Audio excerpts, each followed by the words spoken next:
কম বেশি সবাইকে মামা ডাকতে পারা বাঙালির ঐতিহ্য।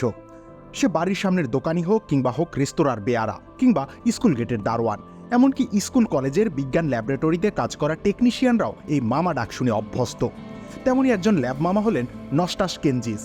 নামের উচ্চারণ এতটাই কঠিন যে তাকে নাম ধরে না ডাকার চেয়ে মামা ডাকাই শ্রেয়। তবে তিনি বাঙালির মামা নন, রীতিমতো আমেরিকার মামা।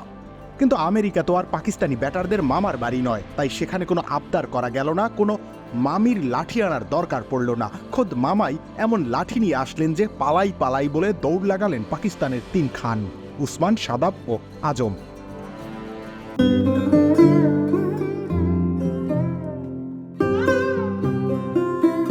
ডালাসের উইকেটে আমেরিকার সবথেকে সফল বোলার ছিলেন এই কেনজিস মামা। তিনি 4 ওভার বোলিং করে 30 রান দিয়ে নেন 3 উইকেট।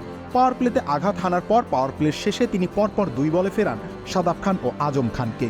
তাতে আবারও ম্যাচে ফেরে যুক্তরাষ্ট্র। কিন্তু প্রশ্ন হলো, কেনজিস কি করে ল্যাব মামা হলেন? কেনজিৎ ভারতীয় বংশোদ্ভূত হলেও জন্ম আমেরিকার আলবামায়।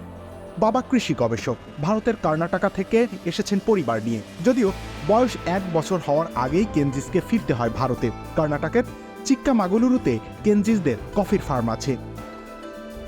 তামিলনাড়ুর লরেন্স স্কুলে পড়াশোনা করেন কেনজিস। স্কুল ক্রিকেট খেলেন ভারতে, বেঙ্গালুরুতে বিশ্ববিদ্যালয় ক্রিকেটও খেলেন। যুক্তরাষ্ট্রে তিনি ফিরে আসেন 2013 সালে। প্রথম ভার্জিনিয়া, এরপর নিউ ইয়র্ক। নিউ ইয়র্কে গিয়ে তিনি বনে যান ল্যাব মামা। দাপ্তরিক ভাষায় এই পদের নাম বায়োলজিক্যাল টেকনিশিয়ান।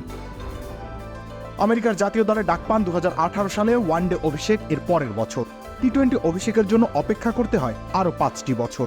সর্বশেষ বাংলাদেশের বিপক্ষের সিরিজেও 2টি ম্যাচ খেলেছেন এই বাহাতি স্পিনার, তবে উইকেট পাননি।